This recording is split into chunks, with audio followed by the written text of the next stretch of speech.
두 번째 세션을 시작하도록 하겠습니다. 첫 번째 발표는 OECD 포사이트의 자문관으로 계시는 데이더 컬리 박사님의 발표가 되겠습니다. 발표 주제는 OECD의 미래연구, 정책에서의 미래연구 활용이 되겠습니다. 예. 여기 저기 세미나 보는데 어딜까? 컬리 박사님 환영합니다.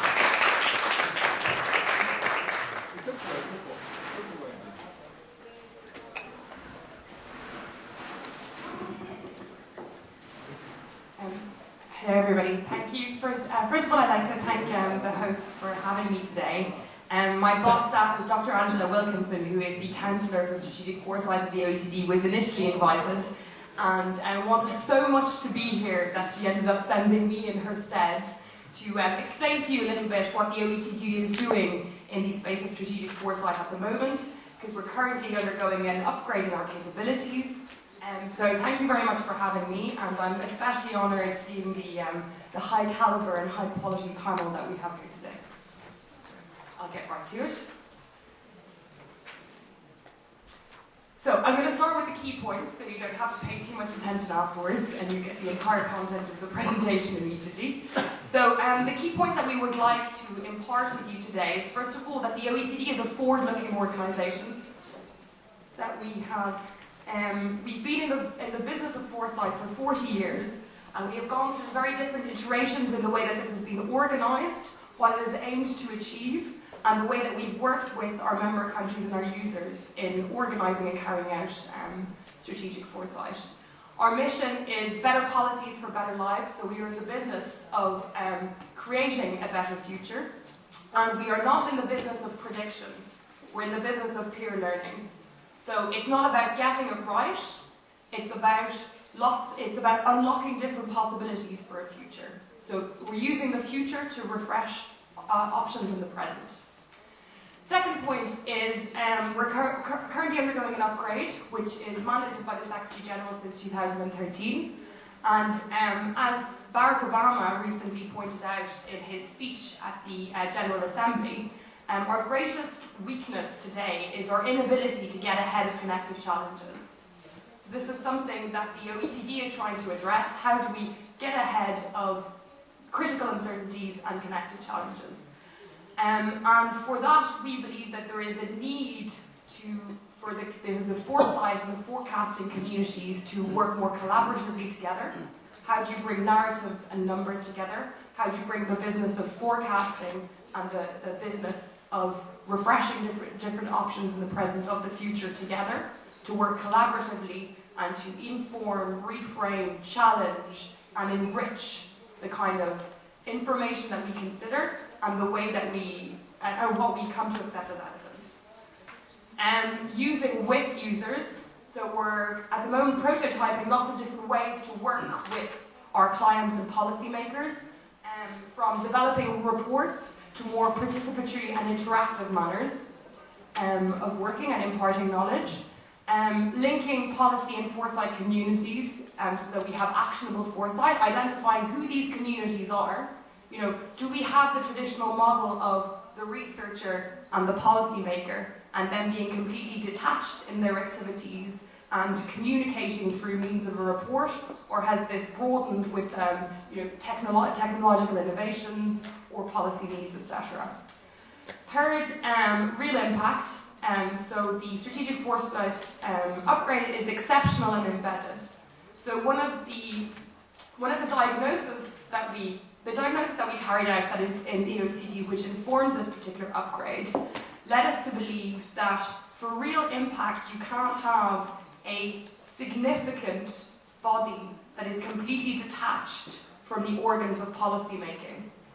So the upgrade is not intended to create a new department or a new long-term unit, but is intended to be short-term but very, very high impact, so that we can embed capabilities within the whole organisation, so that the skills are there, but also the mindset and the culture of using foresight in areas of policy that we might not have done so in the past. So co-creating new possibilities, and I'm going to explain this a little bit later on. So the upgrade in strategic foresight is not only using foresight on ourselves, So how can we anticipate changes in the global agenda and make sure that the OECD is continuously repositioning itself to ensure its continued relevance in the world? So beyond OECD membership, but also maybe beyond traditional issues that we might have considered. We're also using strategic foresight to co-create new possibilities. So this is where we're not in the prediction business, we're here to refresh options in the present. We are there, we have the creative capabilities, as Real mentioned earlier on, to create a better future. So how do we make sense of the inequality issue? How do we deal with the challenge of green growth? How do we address major systemic challenges and not base our future based on options from the past, but co-create a new and better future with creativity and interaction? And finally, informing new solution spaces, we're prototyping and developing different policy pilots with different ways of working with our clients. So first of all, I'm sure all of you know, but in case some of you don't, I thought I'd very quickly explain who the OECD is and how we work and what we do. So we're a member-driven international organisation of, traditionally we've been called the West, which is not entirely politically correct, so I have abstained from putting it on my slides. But liberal democratic market economies would be perhaps the easiest way to group, to refer to the membership of the OECD. So we were initially founded in 1948 to administer Marshall Plan aid after World War II. And it's really within the context of the OECD distributing all of this aid and familiarising itself with all of the different ways this aid was being spent and all of the different programs that were being developed on the back of this aid, that it kind of became a best practice exchange. Because you had a centralised organisation that was noting, reflecting, and innovating based on the experience of multiple different countries. And also one could argue that we were in fact, on the basis of the Marshall Plan aid, you had the European Union, and that is an experiment in governance. So it was co-creating a better future already back then. So how are we organised? The organisation of the OECD is slightly patchy, and the governance structures are very fragmented. So we have a council, we have committees, we have 270 committees, a secretariat of 3,000 experts, which sits in Paris, and then we have two sister organisations, the International Energy Agency, which has a different membership, and the International Transport Forum, which also has a different membership in terms of number of countries.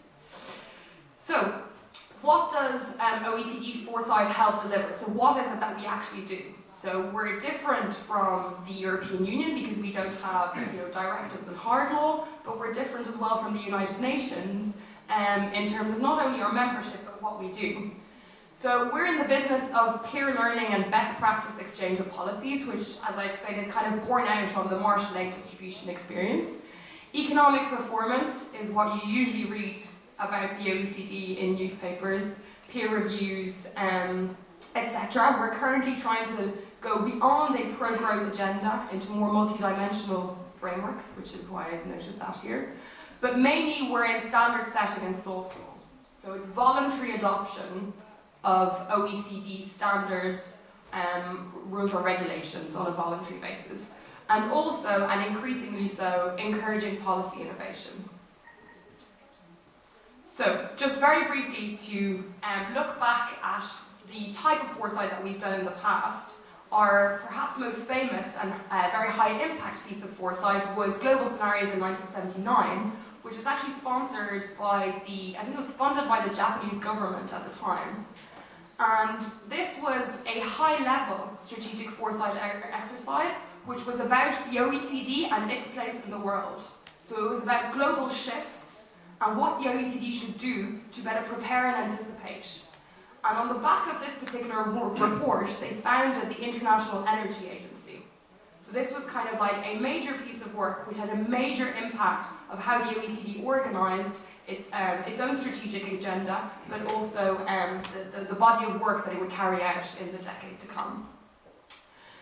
Then we have the International Futures Programme, which, as you can see, there was a wide gap in between the two, which was also scattered with other activities, but these tended to be ad hoc and highly specialised, as we had in the 80s and 90s. So these were ad hoc projects on specific subjects and thematics, which we believed would have a very high impact, a systemic impact in the future, and that merited policymakers' consideration. So generally, we can distinguish two particular eras of foresight. So the first, which was entrepreneurial but not embedded, it was very, very high level. It involved the strategic orientation of the organisation and its programme of work, and more on the level of kind of strategic dialogues. The second one, the second phase, was decentralised to 14 different directorates, which meant it was mainstreamed. It was not something that was kind of carried out higher up, but throughout the organisation in all the different policy domains, but it ended up becoming marginalised. So what we found was that some parts of the house had very, very active horizon scanning systems, use of scenarios, cutting-edge foresight methodologies, and others just completely gave up on strategic foresight altogether. So we ended up with a patchwork of unsystematic, incoherent, which is not always a bad thing, foresight practices in the OECD. So after 2008, there was a very strong need for some soul-searching exercise within the OECD. The OECD, who's always been very strong in economic forecasting, had a whole period of soul-searching following the Great Financial Crisis. Why was it that the OECD did not see it coming? Was it because we were bad at forecasting? Were we worse than other people at forecasting? Were we not? Where were the emerging issues? How were we anticipating systemic shocks and shifts? And so the Secretary General mandated an upgrade in strategic foresight capabilities. So this involved my boss, Dr. Angela Wilkinson, coming over from the University of Oxford at the OECD, and us driving this upgrade from within the office of the Secretary General, so not within one of the directorates, but very, very centralised.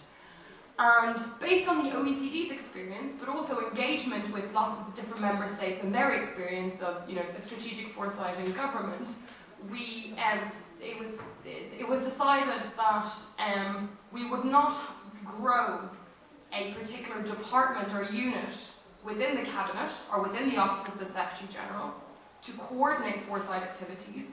We'd have a small, high-impact unit which would challenge and prompt all of the different departments all different directorates in very different ways. So, some directorates were already doing scenarios. So what we did then was engage with them on what are your scenarios methodologies, how could this be improved, how are you made aware of the latest cutting edge practices in scenarios. Other directorates which had more or less given up on kind of strategic foresight methodologies, we tried to train them in horizon scanning.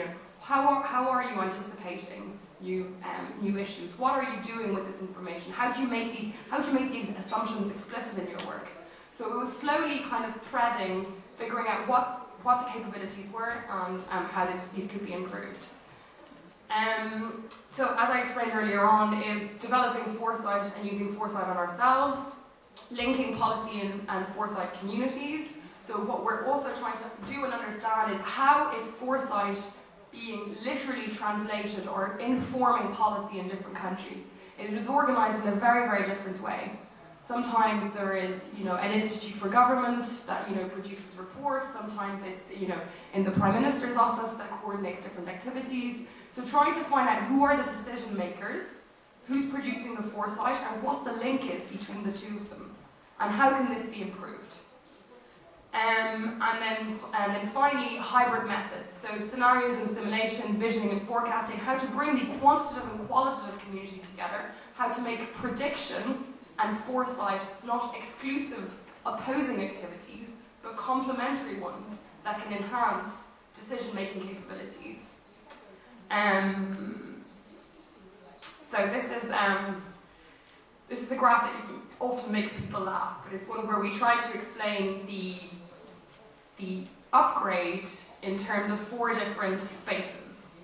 So we have retool, which just to explain the two axes first. So you have now and the future, which should be written there. Then you've got out there and in here. So the global context and the OECD. So retool refers to the tools and methodologies that our staff have at the OECD and the different directorates use and refer to in the research that they do. So this is piloting and developing an in-house horizon scanning system to make it fast and flexible and for people's assumptions to be made explicit. From a very, the OECD has a very, very strong modelling community. If you look through OECD reports on different thematics, it's not always clear what assumptions.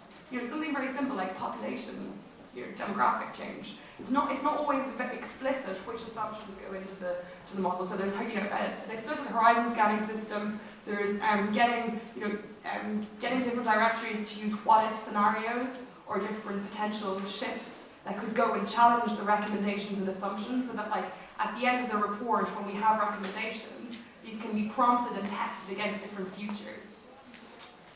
We have reorganize. So what we're trying to do is get people to work across policy silos, which I think has been mentioned a couple of times today, and is kind of the holy grail, how to get different parts of government, different communities to talk to each other. What we found at the OECD is when we have tried to have horizontal projects, these have been incremental. You try and get 4 different parts of the house to work together, so you have 4 parts of the house that produce the same amount of work as if they've done it on their own, and someone else has to make the sense-making. So we're trying to make it much more flexible and focused on strategic dialogues. So everything kind of in terms of participatory workshops, more than kind of like report writing. Then we've got rethink. So this is about anticipating different global shifts, blind spots that the organisation might not be paying attention to by engaging with different communities. And then we have renew. So this is trying to make sense of changes in the global context, different policy innovations and foresight innovations that are happening, how to bring them into the OECD, and what that means for what we do, who we are, and how we work. Because the OECD is 34 liberal market economies whose position in the world is changing very, very rapidly. So the whole raison d'être of the organisation needs to be rethought and tinkered according to these big global shifts if we're going to carry on being a forward-thinking, policy pathfinder and a major player in the international scene. So very quickly, I just have a couple of examples for you of how we have how we've operationalized different aspects of our upgrade. So what we've done, I think it's maybe worth mentioning, just from our experience, is that you can't make people work with you, you can't make people adopt your methodologies, you can't make people adopt your recommendations. So the only thing you can do is a lot of listening to identify what are people's needs, really, and then to try and offer different kind of custom-made ad hoc options to get them interested in working with you. And we found this with policymakers in committees, with council, so the body of ambassadors representing member states, but as well with different directorates. So this is a particular example of how we've worked with the Development Directorate, who have just started doing these new pieces of research called multidimensional country reviews, which are with member states. Now, it was Hillary Clinton that at the last Development Centre Committee asked for the OECD to develop a tool for developing countries that goes beyond the pro-growth agenda. So getting the developing countries to think about a future for themselves, not growth as an end, but growth as a means, and for them to reflect on where, what are their own developmental objectives and how they could go there. So it's a more holistic approach to growth. So the Development Centre asked us, how can we introduce foresight into the multidimensional country review process, which was a major victory for the upgrade, but also a very interesting exercise. So we have a number of different pilots of these multidimensional country reviews going on. We've got Senegal, Mali, Morocco, Ecuador, Kazakhstan, and This was the first one in the Ivory Coast. And we've used the first workshop to carry out a visioning exercise with what is it that you want for your country. And it's not a list, it's using narrative, it's using horizon scanning to identify trends and megatrends, discontinuities, structural shifts, blind spots, critical uncertainties in the first phase. In the second phase, we're then developing scenarios, which the rest of the team will be developing recommendations, and in a participatory environment, we'll be testing these recommendations against the scenarios which will have been developed with the participants based on the trends that they will have identified in the workshop. So that's one example. A second example is Retool, which is kind of at the more the methodological and organizational level. So this is just a diagram that we used very recently in one of our strategic dialogues and at the onset of a particular project where we're trying to bring together not only different directorates to work together on a thematic which overlaps everyone, but also very different communities, very different methodological communities. So it's how do you make sense of quant modelling and scenarios. So at the onset you've got a puzzling situation, a problem, the diagnosis of a problem and the need for a policy response. So aside from the Foresight community in the old school OECD mindset and perhaps many governments, there's the desire to identify to develop a model, so what can you input into the model, identify the boundaries of it, model it all, and then make a decision. And then you have the Foresight community on the other side, identifying trends, developing scenarios, which feed in a separate piece of information into the decision-making process. So this is an example of how you can marry the two, which is, yes, you need to focus on specifics, and there is value in developing a quote model, but there are certain things that you can't put into a model. So what are the missing assumptions? Or what's more up to date? Because when you push data into a model, there's a lag. There's always a lag between, in the OECD we find that it's like from 3 to 5 years. So data lags behind. So what new information or what could you not put into a model do you think might be important? How does this help with internal consistency? But also, and this is the very important one, how does this help as a reframing device? And so that's when we were talking, several participants were talking about, mental models, assumptions earlier on. You've got like observable facts and events, and then you've got different paradigms, and then you've got like the worldviews. So how do you use Foresight to challenge the assumptions, but also the worldviews that go into the models, and how can you get to a point where you are using Foresight methods to challenge these particular assumptions and the two communities interacting together to give a more holistic methodological solution to a particular policy challenge or policy need.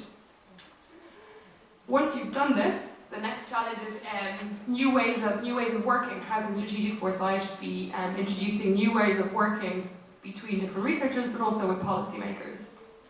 So what we found at the OECD is that there was a need for structured strategic dialogues, which were much more fast and flexible in exchange between different communities that don't always traditionally interact with each other.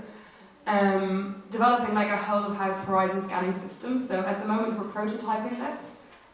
There's a lot of different examples of horizon scanning systems out there. From the workshops that we've been carrying out at the moment, it seems that something that's not kind of like IT heavy, or something that doesn't scan the whole entire internet and feed different trends, seems to be what people find the most useful. So this is ongoing, so I can't really report on that yet. Scenario-based policy discussions and serious gaming. So this involves how do we interact with policymakers and this is kind of like moving away from the report format, which is, could we come to a point where we develop different scenarios and we present them to policymakers so that they can input and change their assumptions, and then look at the different futures that they could possibly create, interchanging these. And then convening a policy foresight community, global foresight network, and this refers to, once again, bridging together the quantitative and qualitative world, which doesn't always communicate. So, very quick summary. The OECD is a forward-looking organisation. We always have been, but we've been organised very, very differently, and the kind of work we've been carrying out that is looking towards the future has varied considerably. The upgrading capabilities is exceptional and embedded. A big horizon scanning facility or a big strategic foresight facility to provide alternative policy advice to the mainstream is not what we see as a solution or useful at the OECD, and we are learning with and from policymakers. So greater interaction with policymakers to understand their needs, but also to get them to participate more in the research and scenario developing process. We see it very fun.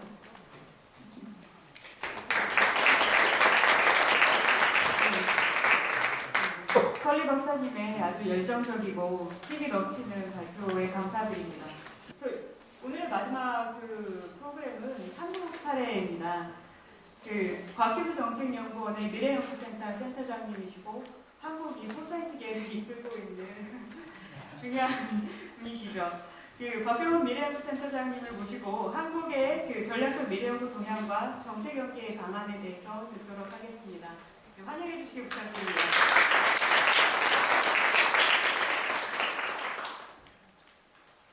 Yeah, I'm Byeongwon from the STEPI. I'm the kind of group leader leading the Center for Strategic Foresight. And first of all, I should thank all of the presenters previously. Also, if you excuse me, I'd like to present my presentation in Korean.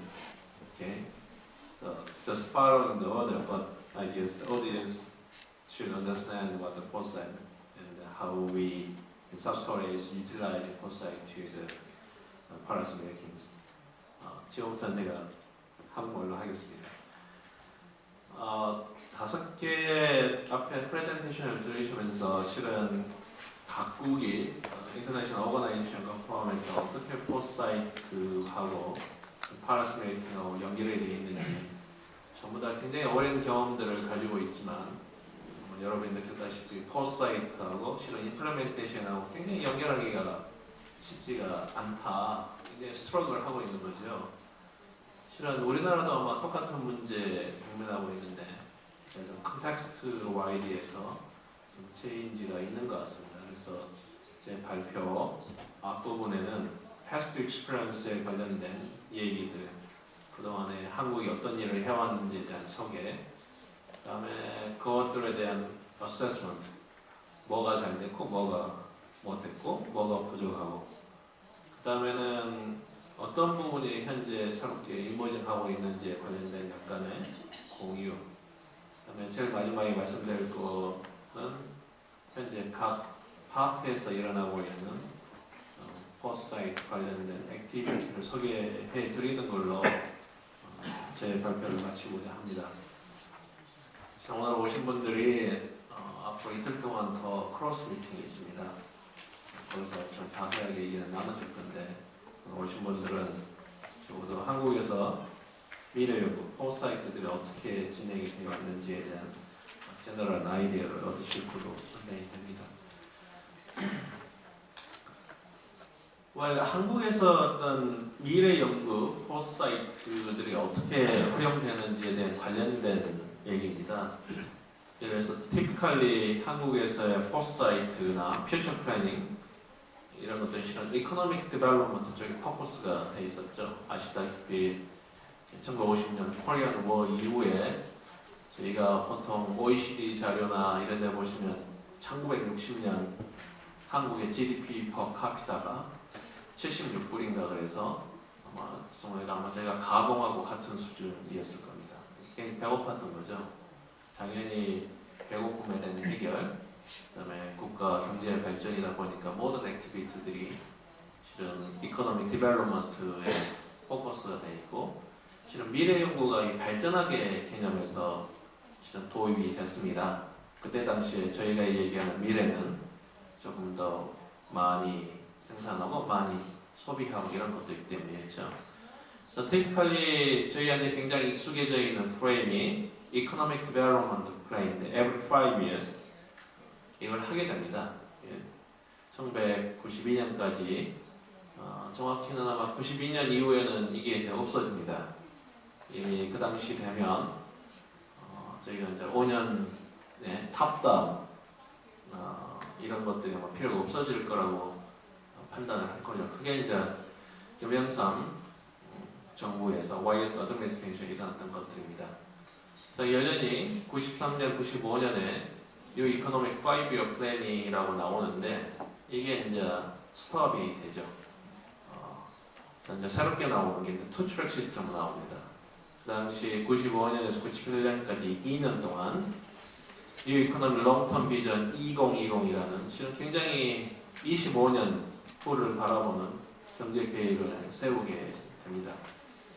이제까지 쭉 보시면 이제 정부 사이드에서는 실은 저희들 지정경제원, MPB나 이렇게 말씀드리는 것들이 전부 다 역할을 하고 있고요. 이제 우리나라 시스템 내에서도 현재 기획재정부가 이름이 실은 Ministry of Strategy and Finance로 되어 있죠. 예산을 다루기 때문에 스트래터지하고 연결이 되어 있긴 하지만 아쉽게도 스트래터지가 조금씩 쇼텀이어서 뒤에 얘기가 나오게 될 겁니다. 그 다음에 YS 어드미니스트레이션 다음에 김대중 DJ 어드미니스트레이션 때 두 가지 레포트가 나오게 됩니다. 그래서 정권 초반기에 그 당시에 이제 저희가 IMF 베일아웃을 하면서 그걸 리커버하기 위한 트랜지션 커미티에서 아마 보고서가 하나 나오고 이게 인수위원회죠. 그다음에 레이더 파트에 보면은 이제 내셔널 퓨처 비전 스트래티지가 나오는데 이 다음 슬라이드에서 계속 보실 것들이 한국의 장기 비전, long-term 비전이 주로 latter part of the administration they published report. 그래서 정권 후반기에 보고서가 나옵니다. 그래서 정권이 바뀌게 되면 당연히 단절이 있게 되는 거고요. 저희들이 88년 헌법 개정 이후에 presidential term이 5-year, only one term, by mandatory. 그래서 실은 다음 정권에서 바뀌기가 굉장히 힘든 부분이 한국 사회의 미래 연구의 특징입니다. 뒤에 슬라이드 3장 정도는 제일 뒤에 한글본이 있습니다. 굳이 제가 집어넣었으니까 이건 제가 인터프리테이션 한 건데, 그래서 김영삼 정부에서부터 김대중, 노무현, 이명박 정부까지 약 4개의 대통령들이 했던 작업들의 요약입니다. 일단은 김영삼 정부 때 세계화 얘기와 함께 롱텀 이코노미라는 얘기가 나왔고요. 작업은 굉장히 길었습니다. 한 2년 3개월 동안 했었죠. 그래서 리포트 타이틀이 이렇게 되어 있고 98년부터 2003년까지는 비전은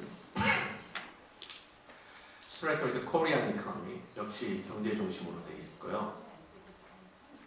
그 다음에 국가 레벨에서 한 제대로 된 작업 중에 하나가 노무현 정부 때 나오는 비전 2030, 비전 2030이라는 작업이 나오게 됩니다. 이때는 이제 KDI하고 다른 퍼블릭 앤 프라이빗 액터들이 참여를 했었고요. Hope We Together라는 제목으로 나오게 됩니다. 기구적으로는 그러니까 정부 오거나이제이션 측면에서 가장 활발했던 건 이명박 정부입니다.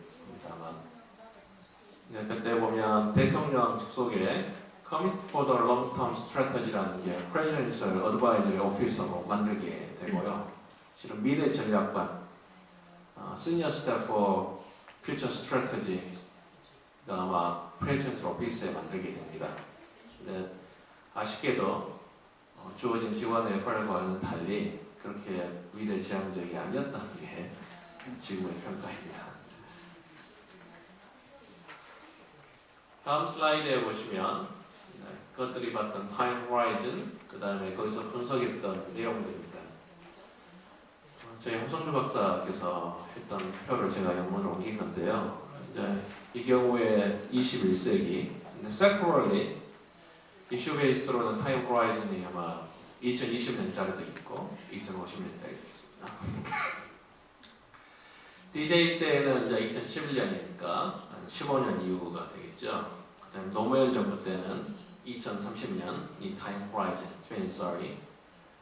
They think about just one generation counted as 30 years. So it's 비전 2030이라는 제목으로 되어 있고요. 이명박 정부 때는 10년을 더 더해서 2040년이라는 제목으로 붙게 됩니다. 여러 가지 그때 보고서에 나왔던 external issue하고 internal issue에 대해서는 아마 보시면 되게 될 거고요. 이게 아마 그 당시 제시했던 비전과 골과 스트래티지입니다. 처음에 두 개는 재밌게도 탑티어 컨트리라든지 이코노미가 되어 있는데 2003년 이후에는 inclusive라는 growth together 이런 말들이 나오기 시작합니다. 이제 저희들이 알고 있는 굉장히 많은 한국 사회 문제들에 대한 약간 해안이 있었던 거죠. 더 이상 사회에 어떤 바이폴라리티 이런 것들 벌어지면 안 되겠다. 그래서 어떤 예산 문제, 시스템 전환에 관련된 얘기들이 나오게 됩니다. 그래서 이때까지는 전부 경제, 글로벌라이제이션 얘기인데 소셜 캐피털이나 휴먼 리소스 이런 얘기들이 나오기 시작하고요. MB 때 실은 작업을 하게 되는데 레이어 파트 of his automation 중장기 전략 보고서가 나오게 됩니다. 이 각각을 모아서 뒤에 간단히 한번 평가를 해보도록 하겠습니다. Here's the key characteristics on the past exercise. First, 대부분 경제부처, Economic Ministry에서 드리븐합니다. 당연히 Economic Growth에 대한 포커스가 되어 있고요. 항상 들어오는 기관이 KDI입니다. Korea Development Institute. 아마 거의 45년 역사를 가지고 있는 저희가 속해 있는 경제인문사의 큰 형이고 우리나라 이코노믹 플랜에 굉장히 메이저 롤을 했었죠. 두 번째는 굉장히 재밌게도 each administration의 later term에 이게 치료하게 됩니다.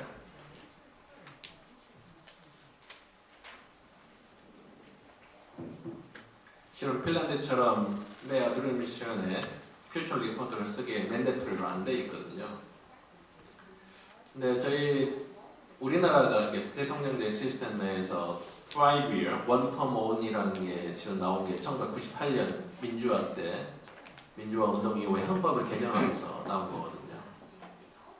그러니까 그 전에 문제를 해결하기 위해서 그 전에 19년 동안에 박정희 대통령, 그 다음에 전두환 이렇게 오면서 실은 대통령 임기가 너무 길면 문제가 있을 것 같아서 굉장히 재미있게도 5-year, one-term on이라는 것들을 집어넣게 된 거죠. 근데 그 당시와 상황이 다른 게 지금은 포사이트 작업에서 굉장히 배리어가 작용하는 게 현재 상황입니다. 즉 현재 저희들이 막 다른 맥락에서 88년 체제, 88 프레임이라는 게 현재도 지금 많은 부분 가로막고 있는 것들이죠.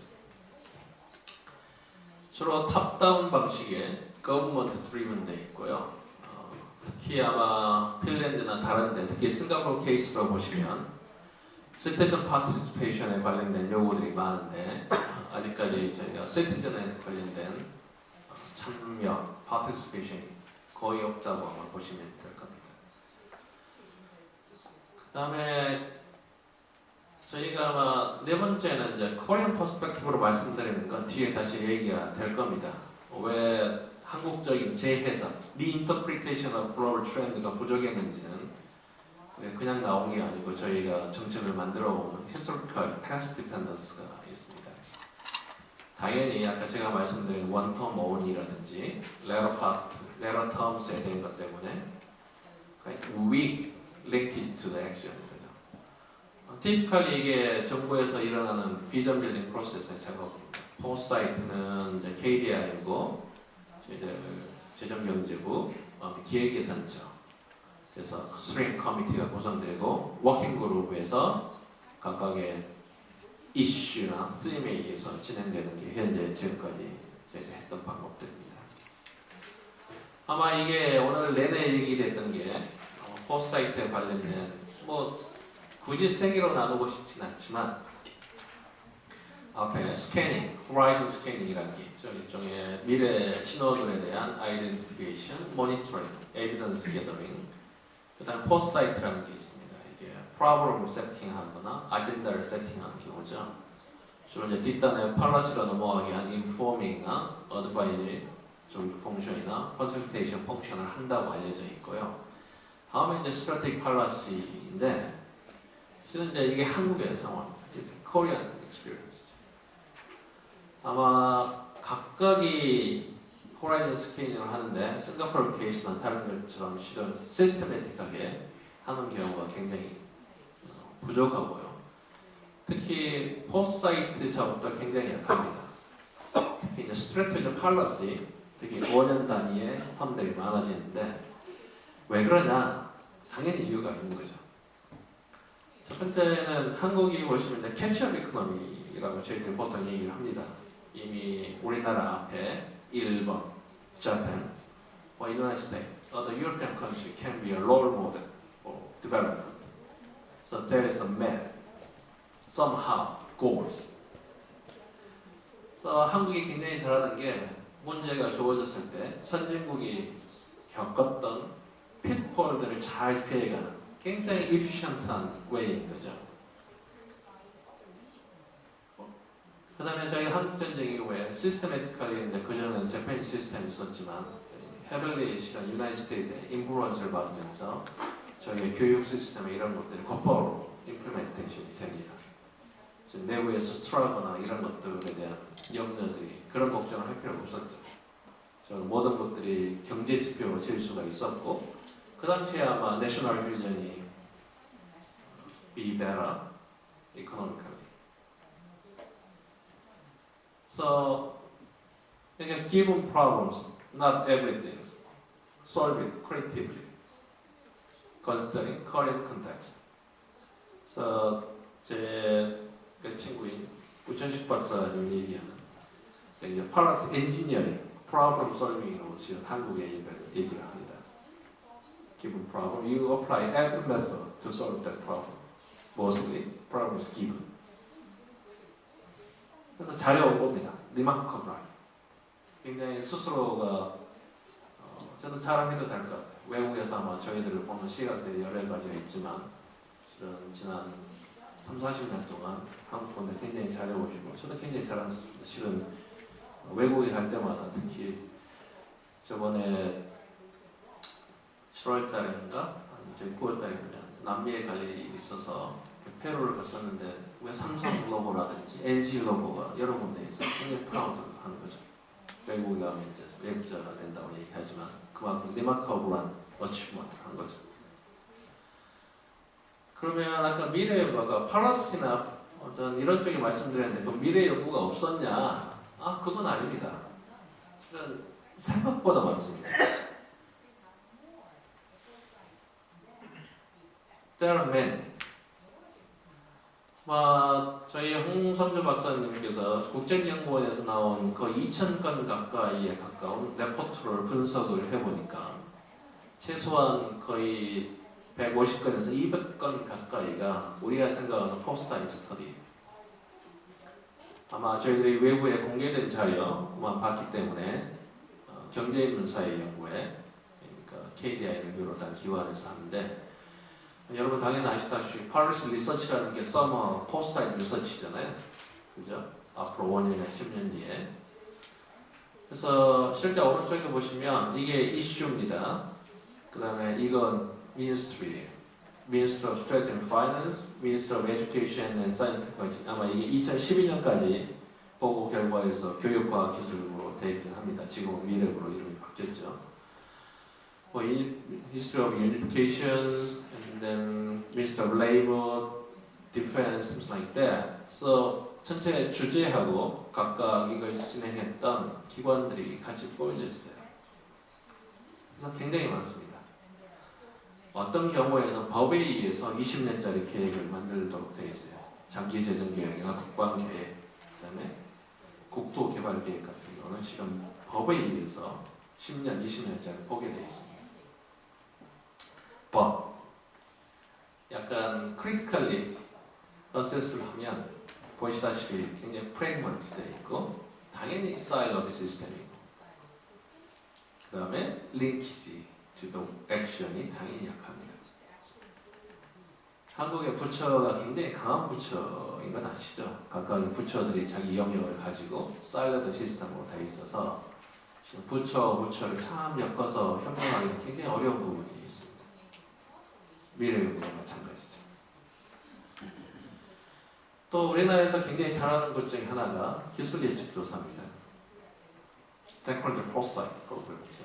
이게 실제 했던 건데요.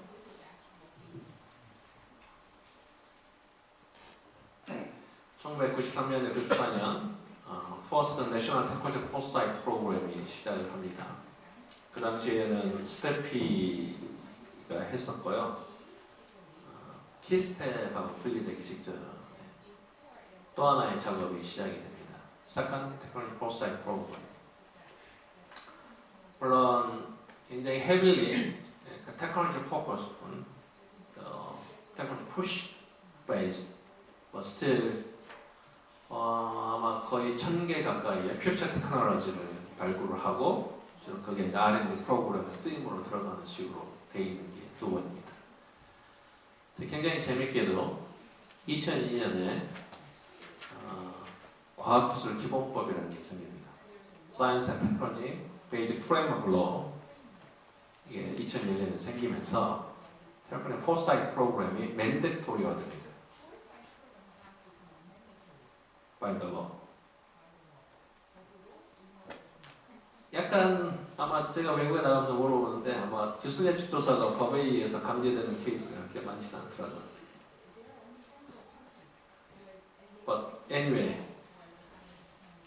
아까 제가 말씀드린 5년짜리 경제계획, 5년짜리 대통령 임기에서 과학기술 기본계획도 5년짜리가 만들어지게 되고요. 아까 이 결과들이 과학기술 쪽에는 베이직 플랜이라는 게 있어서 임플리멘트가 되는 식으로 법에 강제되어 있습니다. 주로 미래 기술, 미래 산업 분야, 미래 사회 전망들을 하게 되죠. 그래서 3회부터는 키스텝이 이걸 주관하게 되어 있었고요. 굉장히 퀄리티도 좋습니다. 문제는 아까 소셜 테크니컬 시스템이나 소셜 이코노믹 시스템을 보면 테크놀로지 드리븐이 좀 많다는 거죠, 문제는. 그래서 조금 더 평가를 해보면 아까 말씀드린 정권 5년짜리 되기 때문에 next 어드미니스트레이션에서 거의 안 씁니다. 아마 폴리티컬이 굉장히 스윙이 심한 국가에서 하는 부분이 하나. 또 하나는 좋은 건 아닌데 스트럭처럴 체인지가 조금 심한 편이죠. 예를 들어서 전 정부, MB 정부 때 있었던 시니어 스텝이 지금 이제 미래전략 수석관으로 있게 되는데 두 번째 미래기획위원회 President's Council for Future and Vision has emerged in the new administration. 그 다음에 기획재정부에서 실은 맨 마지막에 장기전략국을 만들게 되는데 이게 또 정권이 되면서 이름이 현재는 바뀌었습니다. 미래사회 정책국으로 바뀌어서 여전히 살아있긴 하지만 이름을 바꾼 게 뭐죠. 그 다음에 당연히 이제 저희들이 얘기되는 이런 것들은 그냥 인터널리 모두 다 지적되는 내용입니다. 인사이트, 그 다음에 메스터롤로지 프로세스, 아까 니엘 박사 얘기한 것처럼 다른 미래를 보기 위한 모델, 툴킷, 프로세스, 메스터롤로지에 관련된 우리 모델은 있긴 해요. 근데 다이버스한 퓨처를 보기에 충분치 않다 생각들. 당연히 디시전 메이킹은 여전히 블러한 에어리어입니다. 그래서 저기까지는 아마 잘 해온 것 같아요. 근데 이제 저희가 생각하기에 문제가 이제 생긴 거죠. 실은 한국 사회 기존의 경제 사회 발전 모델들이 그 efficiency가 이제 리밋에 다다른 느낌들을 갖기 시작합니다. 몇 가지 사인을 갖다 공유를 하면 첫 번째는 굉장히 트라우마틱한 데모그래픽 체인지가 현재 한국에서 일어나는 건 아시겠죠. 일본이 아마 가장 고령화 국가일 겁니다. Japanese is most aged country. The problem is the rate of aging. Korea is number one among the OECD country. So 2040년이 되면 1/3 become over the 65 years old. 아무도 준비가 안 되어 있습니다. 제대로 보시면. 그 다음에 total fertility rate가 현재 얘기입니다. 이게 조금 높게 되어 있는데요. 1.1 정도 돼요. 이게 OECD 에버리지고요. 1.8. 이러면 이제 인구가 주는 거죠. 에이징하고 같이 일하는 문제입니다. 두 번째는 소셜 코헤전에 관련된 여러 가지 문제들이 있어요. 아까 굉장히 경제 중심적인 얘기 쪽에 국가 발전이 이루어지다 보니까 소셜 코헤전을 저희가 약간 sacrifice한 one of the indicator가 old aging comparity가 굉장히 높아요. 거의 45% 이상의 65세 노인들이 푸버티 레벨입니다.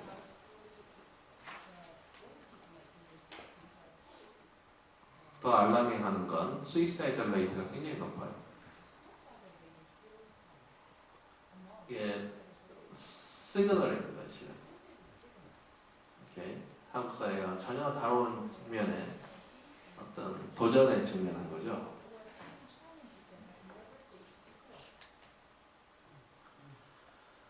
그래서 저희가 계속 얘기하고 있는 것들이 아마 포사이트를 통해서 롱텀 밸런스 메이킹을 좀 해보자. 그래서 아마 이건 이미 앞에서 얘기 들으셨을 거예요. 저희가 지난 30년간 가지고 있었던 어썸션들에 대한 전면적인 점검들. 과연 뭐 쉽게 말씀드리면 돈이 많으면 해피한 건지, 그죠? 군대를 60만을 유지를 해야 되는 건지, 일본은 그대로 가는 건지 망하는 건지. 일본이 저희의 4배 정도 경제 규모예요. 굉장히 큰 나라입니다. 생각보다.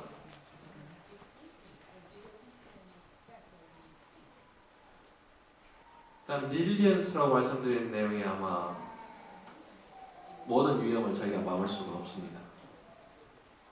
일어날 수밖에 없어요.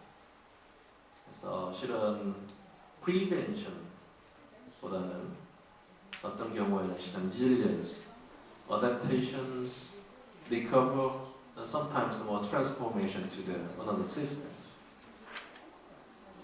그게 더 중요할 수도 있는 거죠. 당연히 항상 들어가는 게 액티브 러닝입니다. 새로운 것들, 마인드셋을 바꾸는 이런 작업들이 돼야 되는데 약간 우울한 얘기를 들으셨겠지만 지금 이미 처음에 말씀드린 대로 굉장히 많은 액티비티가 현재 진행되고 있다. 그래서 간단히 소개를 드리고 맨 마지막 슬라이드에 좀 제가 바라는 모델들이 있습니다. 당연히 대통령실 프레지던트 오피스의 시니어 스텝, 어드바이저 스텝 for president in the area of the future strategy. 저희들 막 미래 수석으로 부르시는 분이 있고요.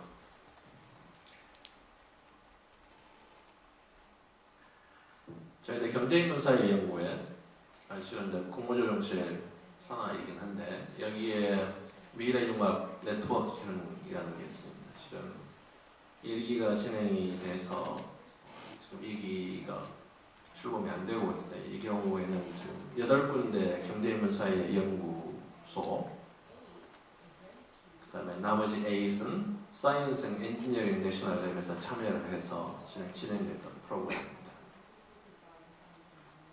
그래서 거기서 다뤘던 게 뭐 R&D와 에이징, 리스크,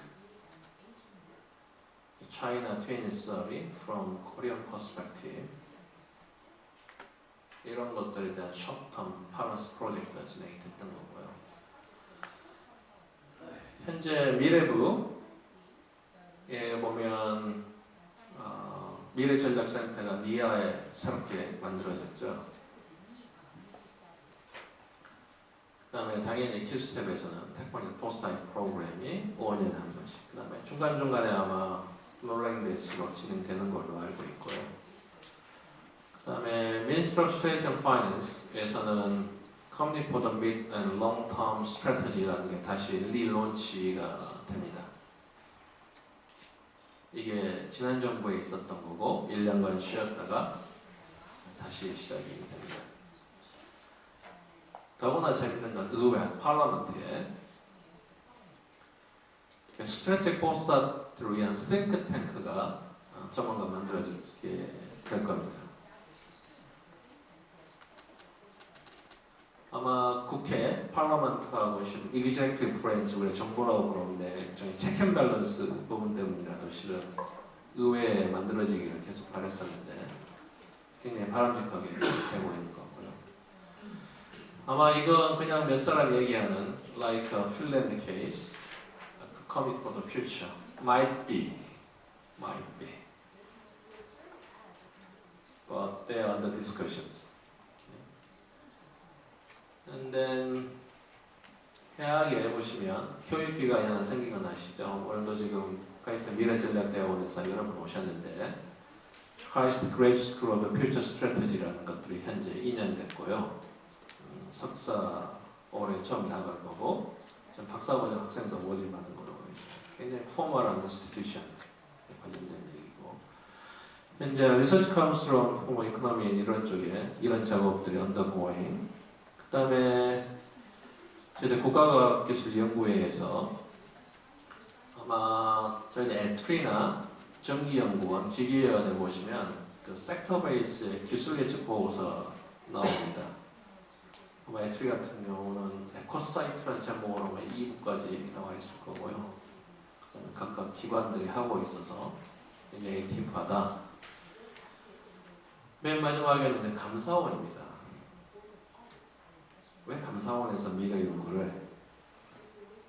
이건 실은 미국 케이스이긴 한데 미국은 GAO가 컨그레스 밑에 있죠. 그래서 보통 어카운터빌리티를 조사하게 되는데 돈을 쓰다 보면 대형 프로그램들 돈을 쓰면 이게 미래 임팩트에 대해서 의원들이 당연히 묻는다 그래요. 이 돈을 투자를 하면 이 1조를 투자를 하면 그 정도의 임팩트가 있냐. 그래서 어카운터빌리티 오피스에서 미래 연구를 할 수밖에 없는 미국 기술영향평가라고 하는 TA가 GAO에서 합니다. 아마 이게 감사원이 저희는 독립기관이죠. 인디펜던트. 그렇지만 감사연구원이라는 밑에 안에 조직에서 감사 대상에 관련된 미래 연구를 하고 있는 겁니다. 이건 저희가 하고 있는 거니까 그냥 참고로 봐주시고요. 이게 마지막 슬라이드입니다. 제가 한국의 역사에 포사이트에 관련된 걸 말씀드렸고 왜 그렇게밖에 올 수 없었는지 저희들이 잘했던 점 못했던 걸 말씀드렸고 현재 지난 2, 3년 아니면 5년 동안 일어났던 조그만 액티비티들을 소개를 해드렸어요. 이게 가능할지는 모르겠지만 제가 생각하는 일종의 포사이트 커뮤니티 네트워크 어떻게 불러오셔도 좋습니다. 저희는 미래전략 공동체라고 부르는 건데 프레지던트예요. 일종의 포사이트 유닛, 일종의 헙입니다. 당연히 헙을 만든다 해서 성공한다는 보장은 없는 거죠. But anyhow. 팔라먼트의 이런 것들, 그다음 싱크탱크, executive branch, government side에 각각이 하는 작업들을 연결할 수 있는 당연히 그 밑에는 아카데미아나 citizen, 그다음 corporate까지 실현 참여할 수 있는 약간의 코디네이션 같은 할 수 있는 조직이 조금 있었으면 좋겠다 하는 게 계속적으로 주장하는 바입니다. 제 발표는 이 정도에서 마치도록 하겠습니다. 고맙습니다.